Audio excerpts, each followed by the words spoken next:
Is the business and finance math one of your biggest concerns about the exam, as it pretty much is for everybody else, myself included? Then this video is for you, and I recommend watch it all the way through. It's the best, most complete and comprehensive math guide on YouTube, and I think probably the only one. This video contains 27 math questions from the FCM and the AIA. It's a little more condensed than the BGA math, which had 54 questions in it, and it still covers everything, even some math that you may not know to even be in these manuals. I also try to explain things like the differences between a standard and effective interest rate, whether you're exempt or not under the FLSA for overtime pay, because that word salary can get confusing, FUTA and SUTA, etc. The exam can ask math topics in several different ways, and I do my best to cover each way a question could be asked for each topic. My math here overall, in my opinion, is harder than what you'll see on the actual exam. Not every question is, but most of it, if you can understand it, then you're good to go. To download the questions, see the Google link provided in the description, as well as timestamps and other info. This video is the answer key. Pause the video as needed. Try to work each question before I answer it, because it'll help your understanding. And if you get value here, which you will, please say thanks by subscribing and liking. The YouTube algorithm tracks likes and subs on a video to recommend it to others looking for the same thing. So let's help out our peers. Bear with me, everybody. I'm doing this live. It's unedited, raw, and let's get started.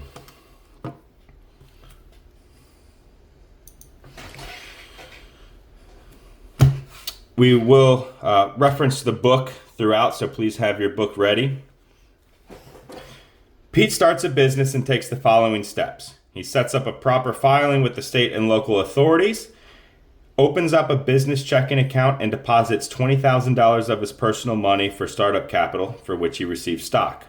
He takes a bank loan for $20,000, buys a truck for $30,000, and office equipment for $5,000 on account. He receives revenue of $10,000 for work completed and pays expenses in the amount of $3,000.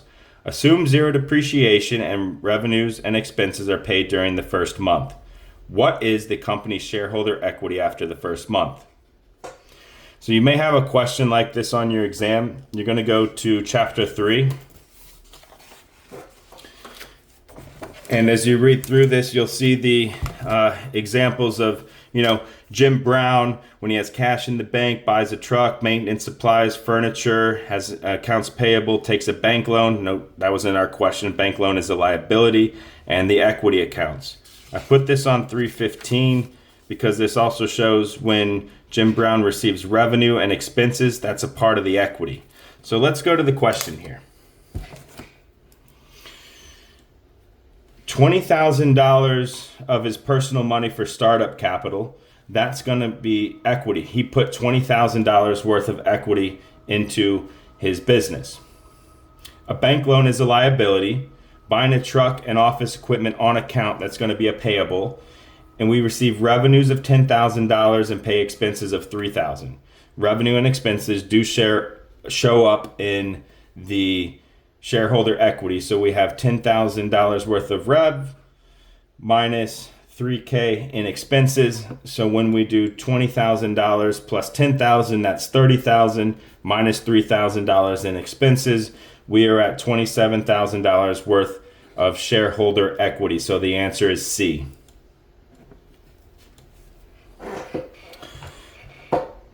Number 2, FUTA is talked about in the general area of CM 3-55 and 3-191.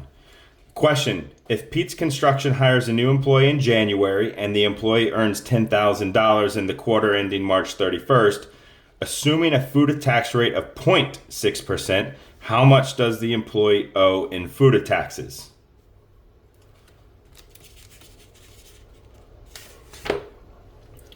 All right, so we know that FUTA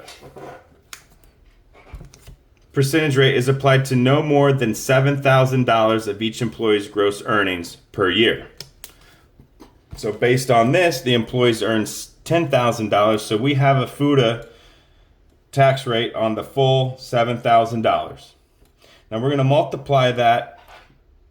The book says FUTA is a 6% rate.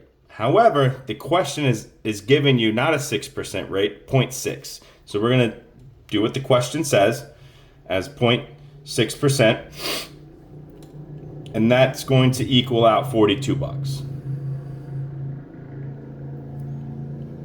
So how much does the employee owe in FUTA taxes? The answer is D, 0. The reason why it is D because the employer owes FUTA taxes. The employee is not on the hook for their FUTA or SUTA. If it did ask about the employer, the answer would be A. If you didn't read the question and knew that FUTA rate was 6%, the answer would be C. Now, the ways that they got 0.6% is because if we go to page 3-191,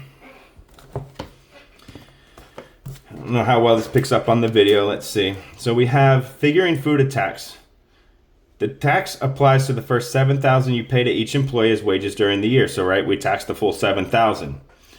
Generally, you can take a credit against your FUTA tax for the amounts you pay to the state unemployment tax funds. The credit may be as much as 5.4% of FUTA taxable wages. If you're entitled to the maximum 5.4% credit, the FUTA tax rate after credit is 0.6%. So this question is, without saying, assuming that the employer has paid its maximum of 5.4% worth of SUTA taxes, and you take that 5.4% against the 6% to leave a net of 6% you owed for federal.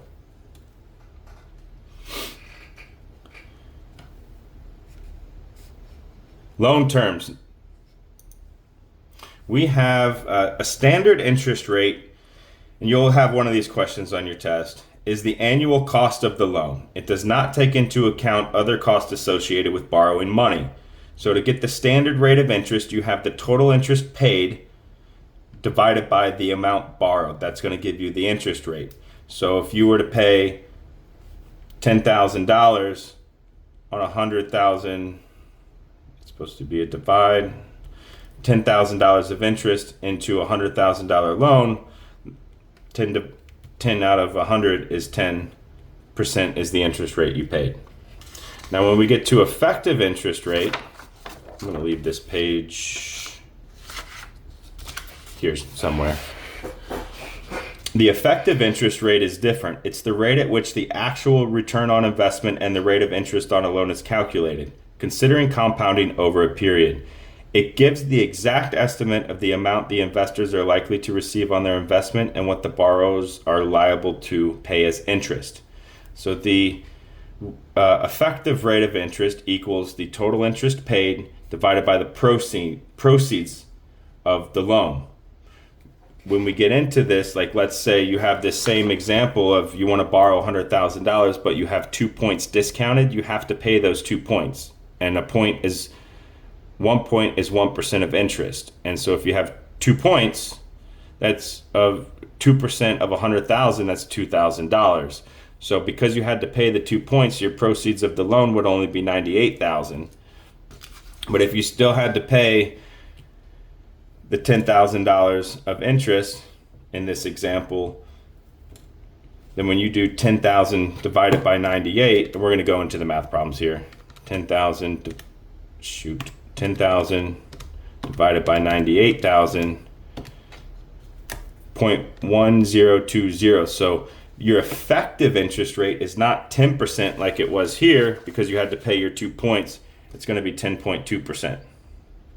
So we'll get into these. We have a few here because it is important. It'll be on your exam. Number 3, you are borrowing $100,000 at a simple interest rate of 10% and 2 points. The money will be borrowed for 1 year. The points are discounted from the loan. What is the total amount of money you will receive from this loan at the time of closing?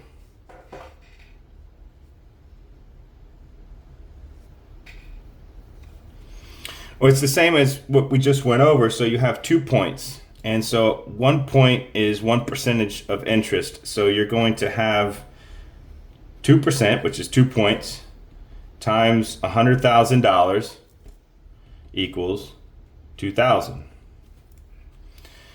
You're borrowing $100,000, but you have to pay the 2 in points up front because they're discounted from the loan, so you're paying those, equals $98,000. The answer is D.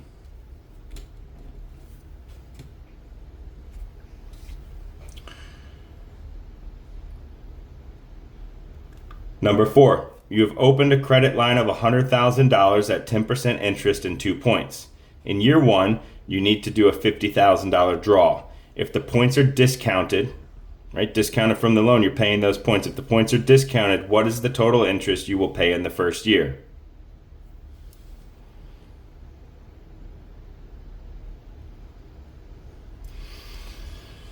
Well, so we already know from this example that if you're discounting the points, you have to pay 2 points on $100,000. So that's going to be $2,000 that you're paying. Now you have left over the $98,000 to borrow in this example. However, you only need to take out $50,000. So we're only borrowing $50,000, but we still have to pay the $2,000 in points. So the total amount that we're going to owe is $52,000. That's the total amount borrowed. Now we have a 10% interest rate. So when we take $52,000, multiply that by the 10%, that's going to give us $5,200, which is going to be C.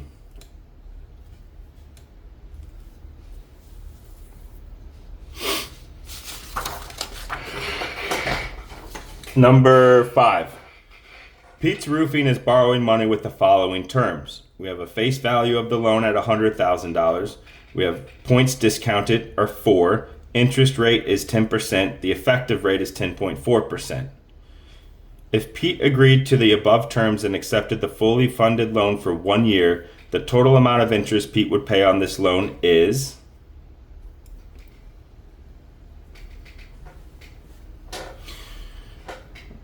Let's see. So we're taking the $100,000 loan, right? We're not just borrowing 50 of 100. We're borrowing the full amount. And we have a 10% interest rate.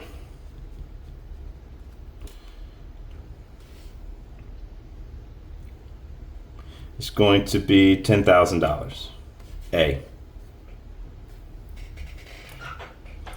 This question is only asking the amount of interest that you would pay. It is not asking about points, you know, how much would you pay if the points are discounted, or the total cost of finance. Because if it was the total cost of finance, then we've got to pay points, and that's just not how this question reads. It's just the interest. So the answer is A.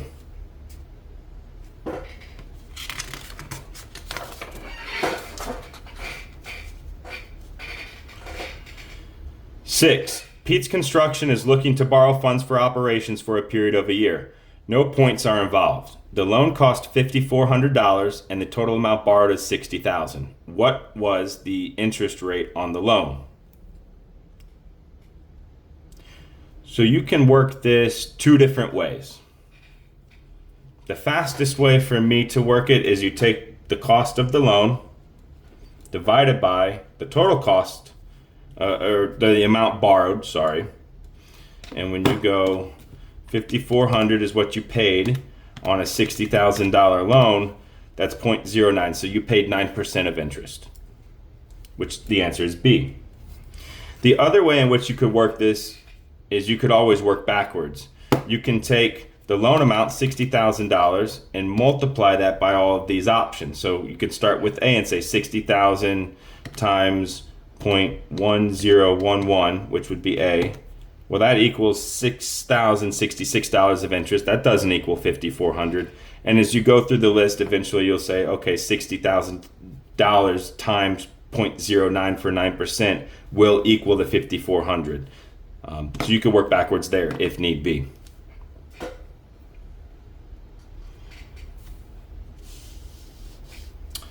Seven, what is the annual effective interest rate of a 1 year $100,000 loan which has a standard interest rate of 10% and 2 points discounted? Here we're looking for the effective interest rate. So let's see. We have 2 points discounted on $100,000. So you have 2% times $100,000 equals $2,000. So you're paying $2,000 worth of points. Those are your 2 points discounted. So your proceeds of the loan are going to be 100,000 minus the 2,000, so you're getting $98,000. Now the effective interest rate, remember this is the total interest paid divided by the proceeds of the loan. So how much interest are we paying? Well, your interest is going to be the 10% of 100K, which is $10,000. But your proceeds are $98,000, right? Because we had to pay the 2 points. So we're going to, in this, it's the exact same example, by the way. You have the total interest paid, $10,000, divided by your proceeds of the loan, which is $98,000, equals the 10.2%. I wanted to do the same one here as I did here because sometimes repetition helps.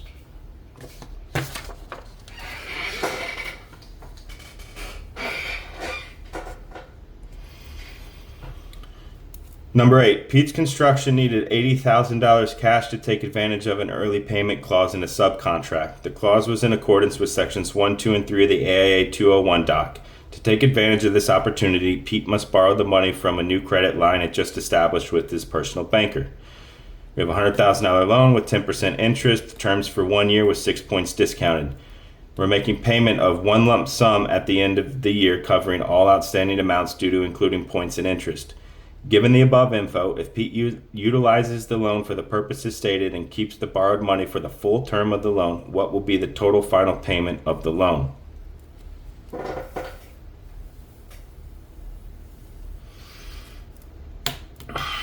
Okay. Well, we have 6 points discounted on a $100,000 loan, so we know 6%, because 6 points is 6% of $100,000. I don't have to break this math down at this point. I shouldn't. It's $6,000. The loan that we needed $80,000 cash. So we're taking $80K. We still have to pay the points. This was like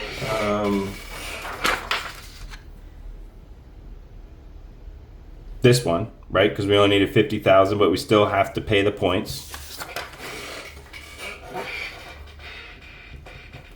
Equals $86,000. All right, so that's the amount that we owe back, our 80 plus the points. And our interest rate is going to be 10%. So let's take 86,000 times our 10%. By the way, this is the same calculator that I used on my business and finance exam. It's like $7 on Amazon. Okay, 86 times 1.1, 94,600. The answer is D.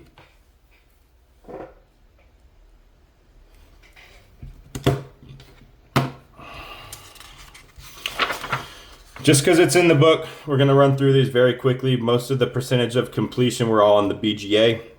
We'll go through these in like 2 minutes. It's very fast. A construction, just another way of wording this question is a construction job is bid at $500,500. That's a tongue twister. If it's 70% finished, what's the total value of the work in place? So that's how much have we done? What's been our cost to date so far? So we have the 500,500 times our 70%.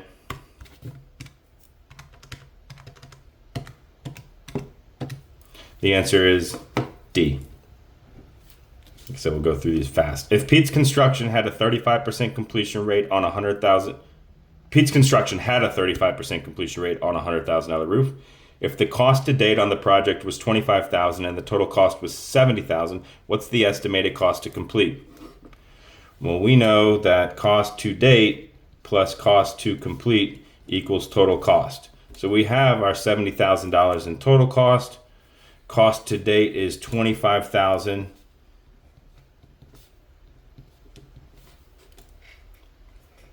Okay, 25,000 plus what equals 70? 45,000. The answer is B. We don't even need to do a calculator on that. But what you could do is you go 70,000 minus 25,000 is 45,000.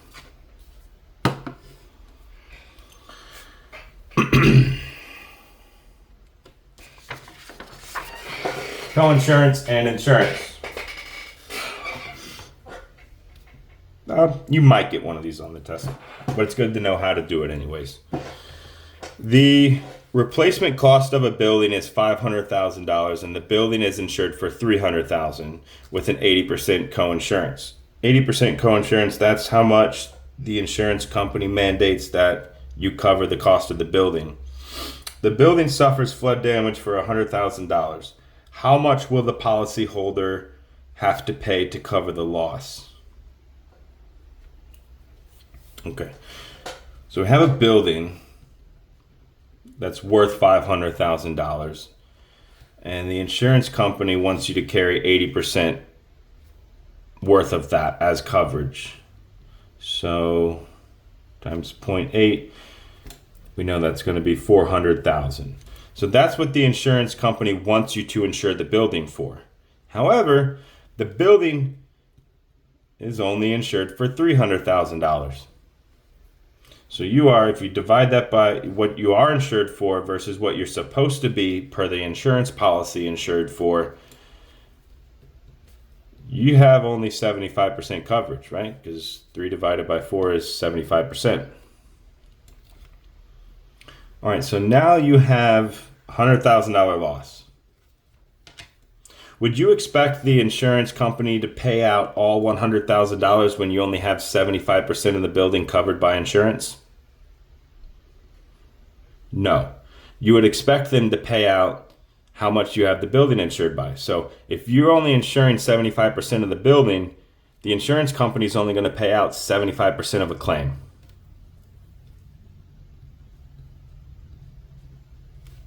So the insurance company is going to pay $75,000 on this one. Well, it's a $100,000 loss. You're getting $75,000 from insurance, but that still leaves $25,000 out of your pocket because you're underinsured by 25%. So the answer is C.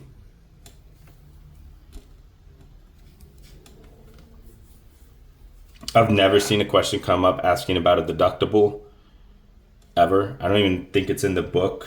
But so we won't even get into it. I think like if the policyholder had a $2,000 deductible, 25 would now be 27 because they would have to pay 2,000. I've never seen it in the book, so wouldn't worry about that. Insurance. We're CM 4-6-ish. An incident occurred on a job site resulting in the following. A construction company's trailer was damaged with a repair cost of $1,500. It wasn't covered by vehicle insurance for job site incidents. Well, that didn't even say it was a job site incident, did it?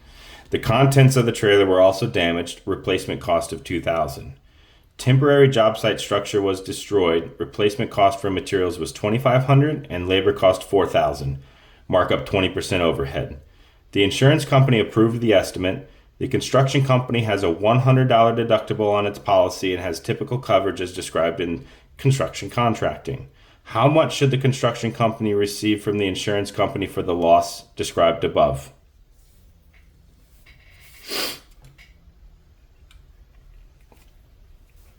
Well, let's see what we're putting a claim in for. How much should we get back? We have a damaged trailer of $1,500 plus the contents of that, $2,000. Plus we have materials and labor, so $2,500 plus $4,000, that's going to be $6,500. But we know that this one needs a 20% overhead, so we're going to multiply this by 1.2. And that's all that was damaged. Now, what do we owe? We owe our deductible of $100. So when we do this math, well, this is going to be $3,500. Let's see, 6,500 times 1.2. It's going to be 7,800. So we can take this 7,800 plus the 3,500, 11,300. We owe our $100 deductible. Subtract that out, and we are at B, 11,200.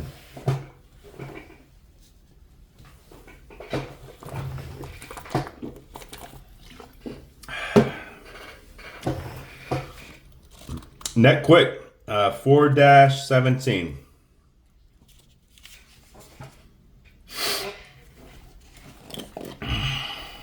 I wonder if this fits in the camera here. Okay, kind of. So you might get a simple net quick question. A contractor has cash, accounts receivable, and cost in excess of billings and estimated earnings of $800,000, with total current liabilities of $300,000. Using the net quick, calculate the allowable bond program allowed by the surety. It tells you the equation here. So it's your net quick times 10, because 10 is the rule of thumb. So a contractor's net quick times a factor of 10 will approximate the program allowable by the surety. Net quick is cash, accounts receivable plus cost in excess of billing and estimated earnings minus all current liabilities. So our cash, AR, and cost in excess of billings is $800,000 minus all current liabilities. This in this example is $300,000. So we have $500,000 net quick. And by using the rule of thumb, which is a multiplier of 10, it's going to equal 500,000 times 10 is $5 million. That would be the answer. I know it's not an A, B, C, D. Figure we would just work that one otherwise. And that is on 417, net quick. Bond calculations is the next page, so flip the page. For these examples, as you'll see, in the exam, it can give you the price and the rate per thousand. It could say work off of the numbers they give you. If not, if it's just a standard Surety Association for Class B and they don't give you a chart of prices and rates per thousand, then you would come to page 418 and use these.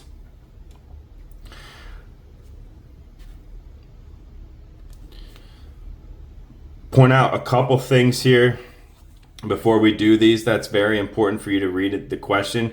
Where time for completion as stipulated in the contract is over 12 months, the basic premium is increased by 1% per month for each month over 12 months. The other thing is if it asks about the SBA bond guarantee program, that charges a contractor of $7.29 per thousand of the amount. So let's do two of these. And please reference 418 as you go along with me, because it's not going to show in this video here. A standard Surety Association rate for a Class B contract for an 18-month project with a valuation of $2.3 million would be how much? Okay, it didn't give us rates per thousand of the price, so we're going to go to page 418 to use that. What else is important? We have 18 months. Remember, for every month over 12 months, we have to add a point of interest. So these are super give-me's on the exam if you get one of these. It just takes a little bit of time. So we have in the book, page 4-18, you have 100,000 for the first 100,000. The rate per thousand is $25. So $25 per thousand. Multiply that. So what you would get is you have 100,000 times 25 divided by 1,000. 2,500. So we started with 2.3 million, but we just calculated the first 100,000. So what's left is 2.2 million. Next, the next $400,000 is done at a rate of $15, and that's per thousand, so you divide it by 1,000. So you have 400,000 times 15, but it's per thousand. 6,000. Make sure I'm still lined up in this video here real quick. Okay. 6,000. So we had 2.2 million left minus 400,000. We have 1.8 million left. So the next 2 million is done at a rate per thousand of 10. Well, we don't need to calculate 2 million because we only have 1.8. So we'll have the leftover 1.8 times the 10 per thousand equals 1,800,000. Okay, times 10 divided by 1,000 is going to give us 18,000. Okay, so let's add up all this and see what our rate is. 18,000 plus 6,000 plus 2,500 is going to give us 26,500. Now, if we forget to read the question carefully or overlook it, most people would put A, 26,500. However, we have an 18-month project. And in the book, it says anything over 12 months is increased by 1.1% per month. So we have an extra 6 months on this project, so that's going to be 6%. So we're going to take the 26,500 and multiply that by 1.06, because we 1 for our base and 6% for the added interest, times 1.06 gives us $28,090. So the answer is B.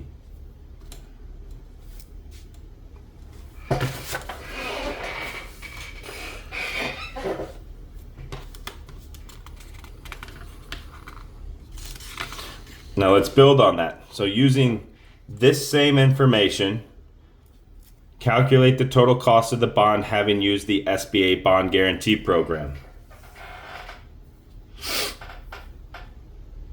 Well, it's on 418, $7.29 at a rate per thousand of the total project valuation. So we have the total project valuation of, I guess I'm writing this one out, $2.3 million excuse me, times the $7.29 rate per thousand equals 230,000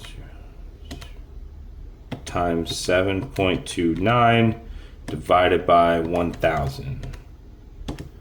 So the SBA bond guarantee program costs $16,767. It's asking the total cost of the bond. So this is just the SBA program, so it can't be A. You have to add it to the cost of the bond. The bond cost plus the SBA is the total cost of the bond using the SBA. So we have plus 28,090. 28090. Total cost of the bond with SBA is $44,857. The answer is B.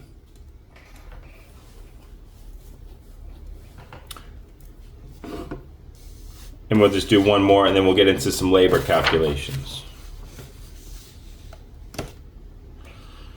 You're bidding, number 16, you're bidding on a building with an estimated value of $1,863,000, which is estimated to take 12 months. So we're not going over on the months. You have applied for a standard Surety Association Class B bond contract. So that's standard. They don't give us anything. We're using the numbers in the book.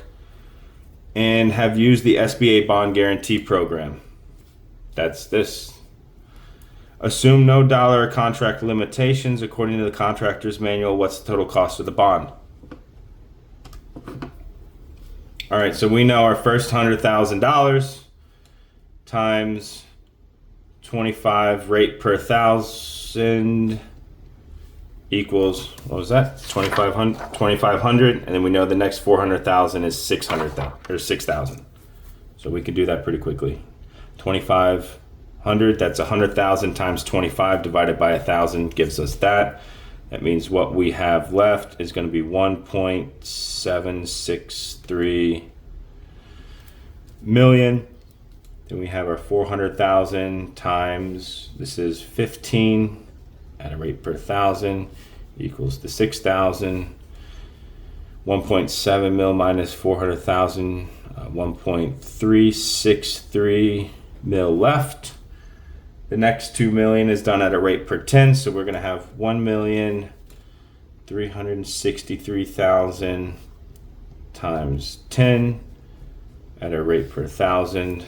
We need to do this math. 1,363,000 times the rate divided by rate per 1,000. 13,630. That's going to be the cost of the bond. So we know 2,500 plus 6,000 is 8,500. Total cost 22,130. Now we need to know, so it's 12 months, so we're good. We don't have to add any interest to that.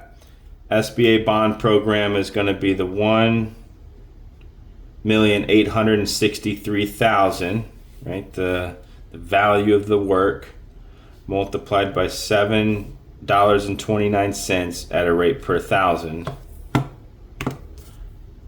1,863,000. Yeah, that's right. Times 7.29 at a rate per 1,000 gives us 13,581 and 27 cents. Look, my math didn't come out dollar for dollar perfect. So we have this amount for the SBA bond program plus the cost of the bond being $22,130. The total cost is $35,711.27. So $35,711.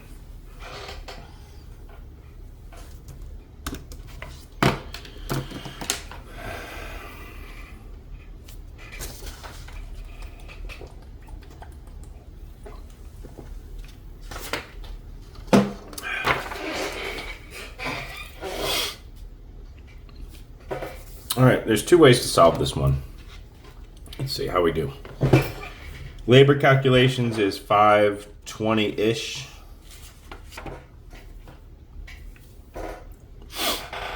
Very likely to have one of these on the exam. 17, a single carpenter earns $15 per hour and received a non-discretionary bonus in April of $150 for the week. If he works 50 hours per pay period, what is his gross pay?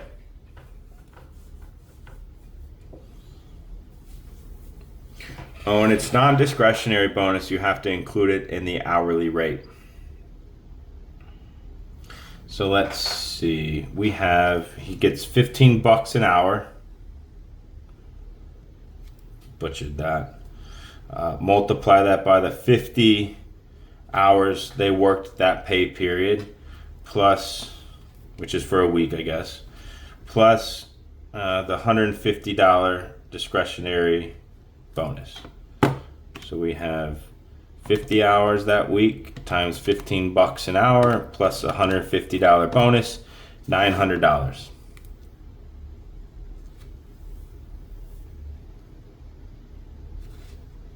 Wait. Yeah. 900. Now we need to get his hourly pay. So that's everything, because we have to include the 150 into his pay to get his new rate. So we have $900 is what he's earned that week. And he's worked 50 hours. So I'm kind of thinking about how to do this math as I go too. So like I said, bear with me. 900 earnings that week divided by the 50 hours that they worked means that this employee has earned $18 an hour. So you can do this one of two ways. The way that my brain works is, well, you've got your $18 an hour times your standard 40-hour work week. It gives you $720 worth of earnings. Now, we also have overtime pay.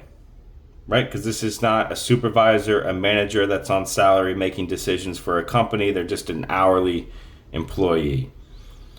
So they are not exempt from overtime pay. So we need to calculate that. So we have 18 hours times that additional 10 hours times 1.5. That's the rate.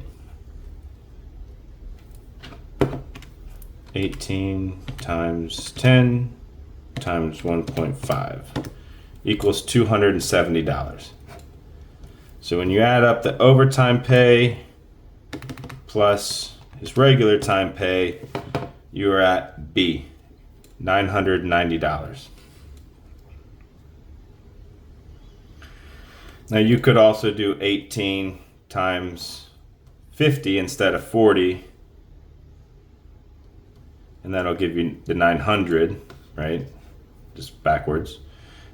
And then you would have to do 18 times 10 times 0.5, because we've already included 10 of these hours here, which would equal 90, and you would still get the same $990. I kind of like this way because like you take your 40 hours a week and then like anything over 40 times 1.5, which is the overtime rate. I like this one better, but whatever works best for you. Just know that a non-discretionary bonus does get added into their average hourly rate of pay to calculate the overtime. We're going to do two more, and I'm going to explain a little more.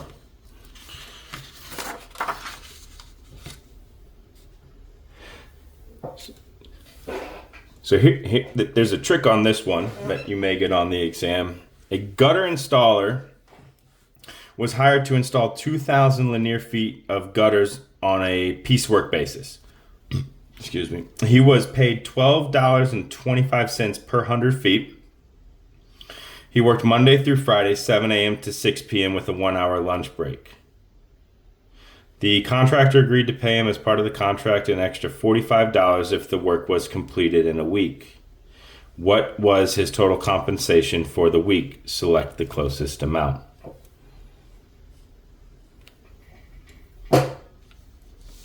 All right, let's see. So if you work Monday through Friday, that's 5 days a week, and 7 a.m. to 6 p.m. with a 1-hour lunch break means that you've worked 10 hours that day. So we have 5 days a week times 10 hours. That means he's worked 50 hours that week. And he's on a piecework basis. So we have that $2,000 worth of linear feet of gutters that he's installed. And he's paid $12.25 per 100. So kind of like our bond calculation, right? So we have times $12.25 per 100 feet. 2,000 times 12.25 divided by. Okay, so we have $245 worth of earnings is what he got paid. Oh, but he also has an extra $45 if the work was completed in a week. So let's go plus 45 equals $290. So he's made $290, but he's also worked 50 hours. So we need to see what his rate of pay is. 290 divided by the 50 hours equals plus 45.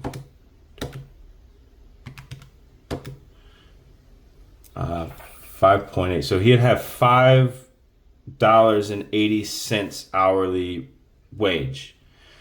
Well, that's, keep in mind, so that's less than the federal minimum wage. It's not asking anything about Florida minimum wage.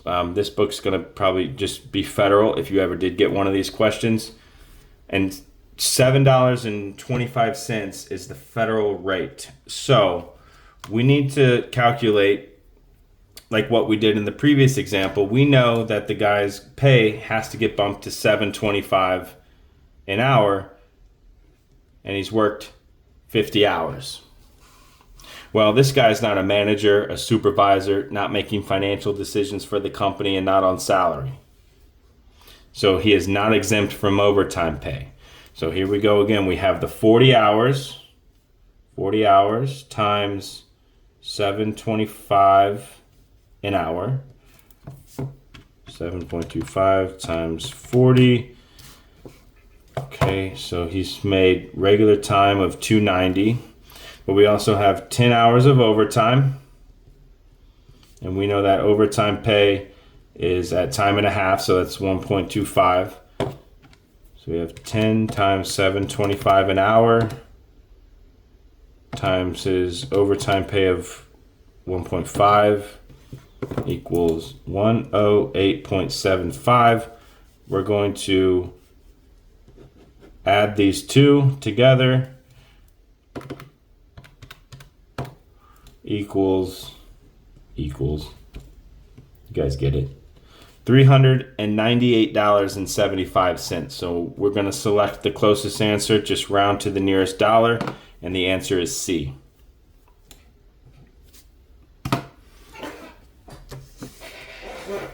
Okay, this isn't an A, B, and C, but it's pretty easy, but I want to explain something here. Rachel, the AP clerk for Pete's Construction, is paid a salary of $800 per week. At the end of the year, there was extra work to be done, probably to close out the year and close out the books or something, and Rachel had to work extra hours before leaving for Christmas break.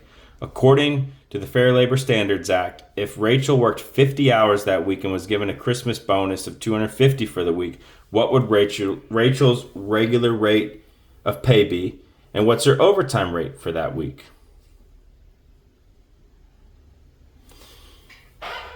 So if you are, I'm going to do my best to explain this. If you are FLSA exempt, that means you are not covered under the provision to get overtime pay. So how do you know if an employee is exempt or not? Because the method of which you are paid, it doesn't make a difference whether you're exempt or not. Most people think logically, like if you're paid a salary, you're exempt from overtime pay. That's not the case. The way to really look at it is in the way that I would recommend looking at it, because if you can go through the book to see who's exempt or not. It's in the book. But the easy way to think about it is, are you a supervisor? Are you a manager? Are you making decisions on your own? Do you have financial responsibilities for the company where you can dictate how you spend money? Because even if I have an administrative assistant and I pay them $800 a week salary, they can get overtime pay. They're not exempt. They're not a manager or a supervisor. So it's more about your job responsibilities and duties and what you have responsibilities for versus are you salary or hourly. So let's see here. So is Rachel exempt from overtime or not? Even though she's paid a salary, she's just a clerk. So she is not exempt. So her regular rate of pay is going to be her salary of $800 a week divided by the amount of hours that she worked, which should be 50. 800 divided by 50. So her regular rate of pay is going to be $16 an hour. What is her overtime? Now, she did receive a bonus, right? But this is not a non-discretionary bonus, which goes into the hourly calculations. This is a bonus you know is coming. It's a Christmas bonus. It's a discretionary, not a non-discretionary bonus. So that is left out of here. It's a gift. So her overtime rate, let's see, would be 800. Let me see this real quick because I did not do this math ahead of time. We have 40 hours. No, it's not asking the total gross. It's just what's the overtime rate. So the overtime rate would be $13 an hour.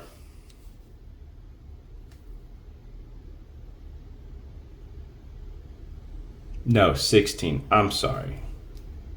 Because that's her rate of pay. $16 an hour times her overtime rate of 1.5. 16 times 1.5. Our overtime rate is going to be $24 an hour. Okay. Sorry I messed that one up a little bit. I'm going live here. Hopefully all of that makes sense. Whether you're exempt or not depends on what your responsibilities are, not if you're paid a salary or not. Always pay attention to, are the bonuses discretionary or non-discretionary? And because she is not exempt as just a clerk, then based on her regular rate of pay, she's going to get 1.5 times that for the overtime rate, and so her overtime rate is going to be $24 an hour. This question was only asking that, not her total gross pay. OSHA.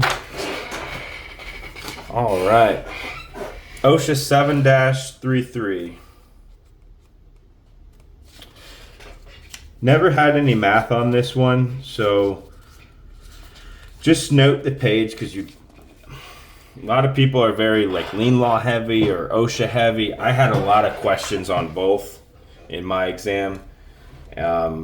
Page 7-33, there are adjustment factors. I had questions about the wording. I never had a math problem on this. On page 7-45, they could say, okay, you were penalized this amount, but based on your employee number reduction times 0.5 will give you the penalty assessed. I mean, super basic math.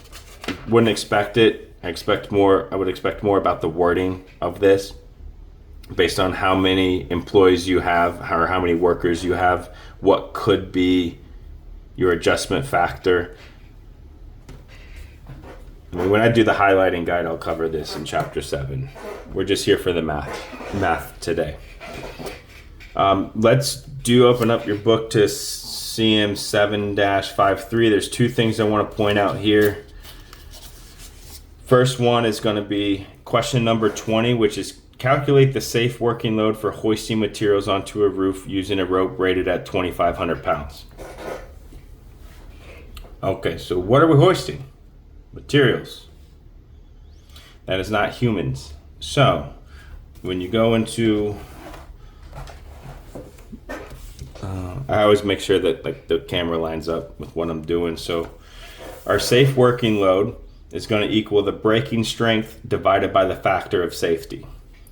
So we have our rope rated at 2,500 pounds divided by our factor of safety. For general rigging and hoisting of materials, a factor of 5 is acceptable. However, when rope is to be used for hoisting or supporting personnel, like people, a safety factor of 10 must be used. So because we need a safety factor of 5, 2,500 divided by 5 is 500. So the answer is C. If it said personnel, then we would have to divide this by 10, and the answer would be 250, which would be A. But because it's materials, it's a safety factor of 5. Now let's flip real quick a couple of pages, go to 7-56. You could have a math problem here. I really highly doubt it. But so these are the safe working load conditions based on 4 different types of rope. Where people get confused, and I got confused on one of these, that's how I know. It asked about a polypropylene rope, and they also have a polyethylene rope and a polyester rope. If you don't read very carefully, you could have the wrong calculation. And the calculations are easy. Like it'll tell you if you have a polyethylene rope, change the diameter to an eighth of an inch. So if you had, let's see, a half-inch rope, and you need to change the diameter, which is the bottom number, to an 8, then that's 2 times what will give you 8, 4. So the numerator would also have to be multiplied by 4, because 1/2 and 4/8 is the same thing. So you have to change it to an eighth of an inch. And then it will tell you what to square the numerator by, 35. But if you read the wrong number, you could say change the diameter to eighths, and that's by 40. So you would get the wrong one if you read the wrong rope.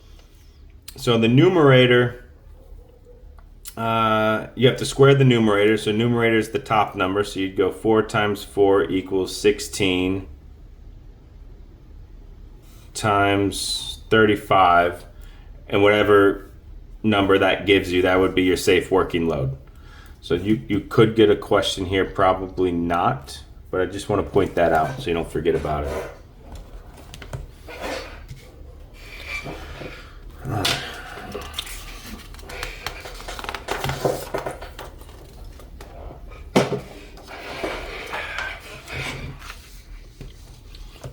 Builder's risk premium is somewhere in this book. I thought it was chapter 8. But anyways, also likely to get a question on this one. I think it's very possible. So number 21, what's the monthly insurance premium for a $450,000 job that's 50% complete at an insurable rate of $4 per 100 worth of coverage? Okay, so we're insuring the value of work complete. What's the value of work that we have completed? We've completed 50% of $450,000. So we could do that math in our head, guys and gals. So that's our value of work that's complete. Now we have to insure that, and that insurable rate is $4 per 100 worth of coverage. So let's see, times 4 divided by 100. I need my calculator for this one. So we have $225,000 times 4 divided by 100. All right, so to insure this would be $9,000. Now, it doesn't ask for what you're insuring it annually for or quarterly for, which it could. It asks about the monthly insurance premium, which is standard. But you could have a question that said, what is the quarterly insurance? Or what would it be for the quarter ending? And then you would know to divide the $9,000 worth of premium. Well, there's 4 quarters in a year. So the answer, if it was quarterly, would be $2,250. But it's asking about monthly. So we need our annual premium divided by 12 months in a year is going to give us $750. A. The trick here is it monthly or quarterly or annually? What are they asking? We only have a couple more. Other math, not pinpointed anywhere in the book. Number 22, a subchapter S Corp has a par value of $20,000 with $100,000 shares outstanding of 10 stockholders. Of 10 different stockholders, Pete owns $35,000 shares of stock. Under the IRS regulations regarding a subchapter S Corp, no taxes are deducted from the corporate proceeds. Instead, profits are calculated and then distributed back to the stockholders in the form of income. If the company made $80,000 last year, after considering all expenses, what's the total income that Pete must report? I think it was like on 350, on one of them in there. What your percentage of what you own is the income. So par value doesn't matter. We have my name's Pete. Pete owns $35,000 of 35,000 shares out of 100,000 shares. So without having to calculate that, 35,000 divided by 100,000 is how much does Pete own? He owns 35%. The company made $80,000. So based on percentage of ownership, right, after considering all expenses, what's the total income that Pete must report? Well, we made $80,000. The corporation made $80,000. Pete's got 35% of that. 0.35 for 35% times 80,000. The answer is A, 28,000. It's very likely you have one of these on your test too. Number 23, Pete, Mike, and John formed a partnership which earned $200,000 during the year. Based on the following original contribution amounts, what's Pete's share of the profits?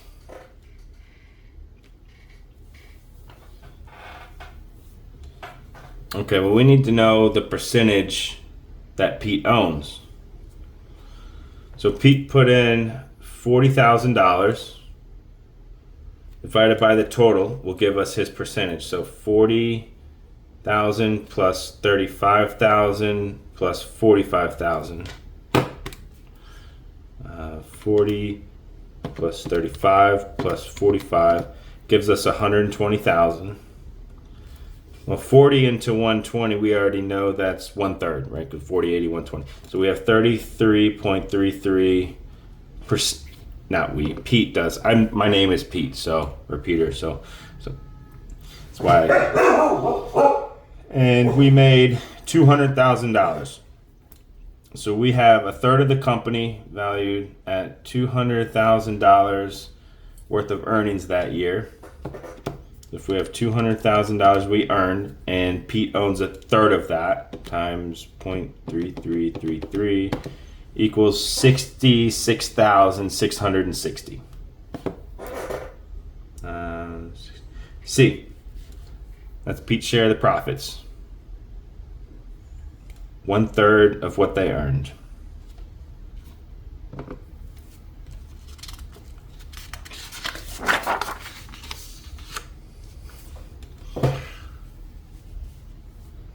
All right, number 24, a manufacturer offers a 2% 10 net 30 discount arrangement for all payments in cash.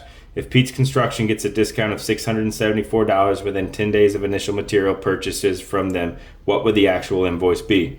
You can work this one of two ways. The easiest way to work this would be just take your discount divided by your percent. So 2% would be 0.2, right? Let's see what that gives us. 674 divided 0.2. Did that wrong, shoot. 674 divided 0.2. Oh, 2% is 0.02. I'm sorry. I knew something sounded off about that. That's way too big of a discount. 2% is 0.02, so you have 674 divided by 0.02 equals 33,700. So the answer is going to be B. Now, if you didn't know to divide those, you could always work backwards. You could start with A and be like, okay, well, let's see, we have $16,850 times a 2%, so 0.02 discount. That would be our discount, $337. Does that equal 674? No, it doesn't. So you go to the next one, 33,000, and this is also how you double check your work. 33,700 times the 2% discount equals 674. So you can work both ways and double check your work that way. Take these answers times the discount to see what your discount that you received would be. 3 more questions. A subcontractor died before the contract was completed. The amount of work remaining was $2,000. The GC was granted a 7-day extension by the architect because of the death. The contract with the owner calls for liquidated damages of $50 a day. The GC held $400 in retainage from the original sub. A new sub was hired at a cost of $2,500. It will take him 3 weeks to complete the job, which results in a 20-day delay in schedule. What's the additional cost to the contractor?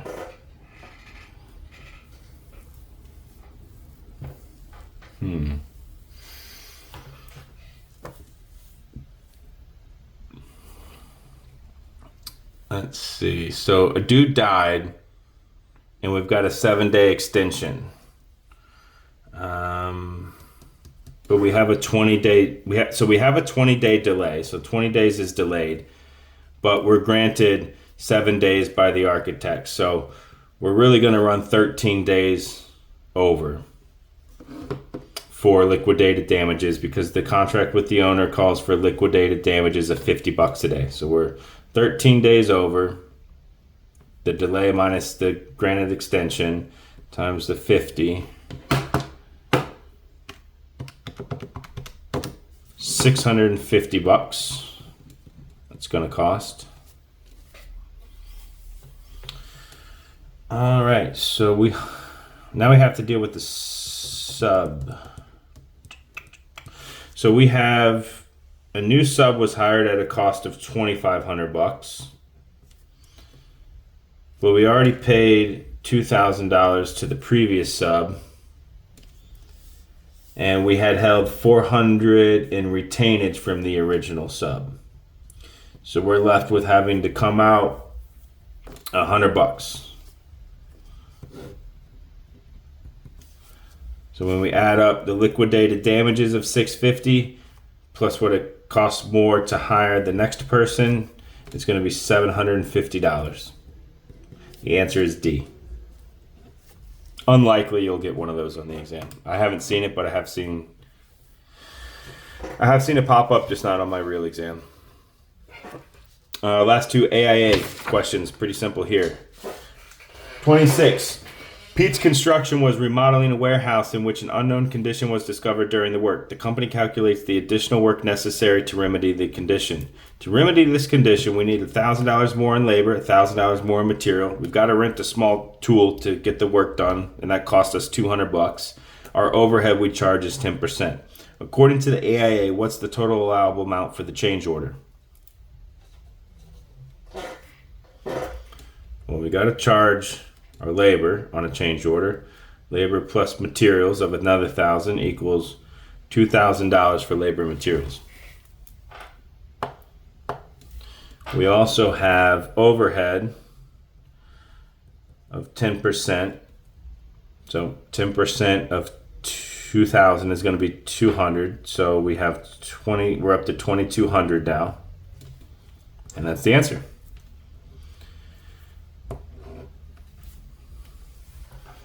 According to the AIA, you're not getting small tools in a change order. It's labor, materials, and overhead. That's it.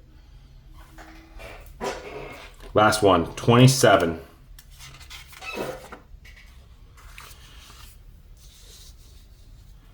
On October 5th, 2024, your company began construction on an office building for the total price of $1.5 million.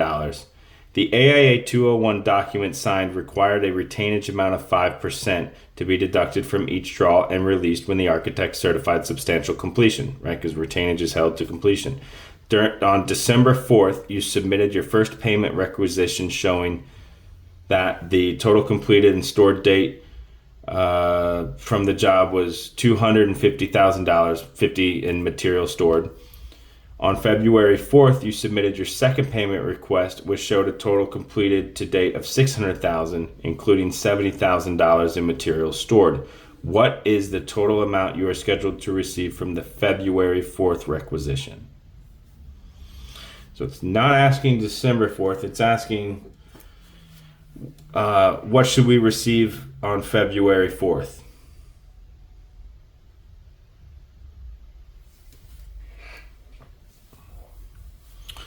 Okay, so on February 4th, we send out a payment for $600,000.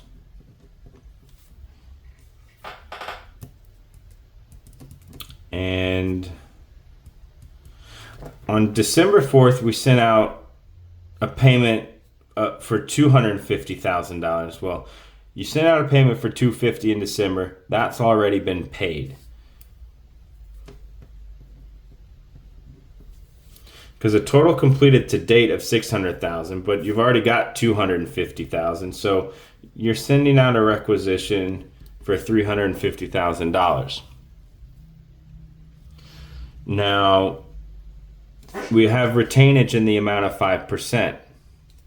So we need to multiply this by 0.95. You know, that's 1 minus your 0.05%. So multiplied that, because you're only going to get 95% of it, because 5% is going to be held as retainage. So the total amount that we should be getting on February 4th requisition is $350,000 times 0.95 equals $332,500. B. And that is all of the math out of the Florida Contractors Manual and the AIA docs. Again, if you guys get some value here, I'm just posting this free on YouTube, trying to help everybody out. So please say thanks by liking and subscribing, because that YouTube algorithm picks up on likes and subs on a video. and it can recommend it to all of our other peers that are struggling with the math here or are concerned about it. Thank you, everybody. Next up will be me putting together the Florida Contracting Manual highlighting guides. Thank you very much.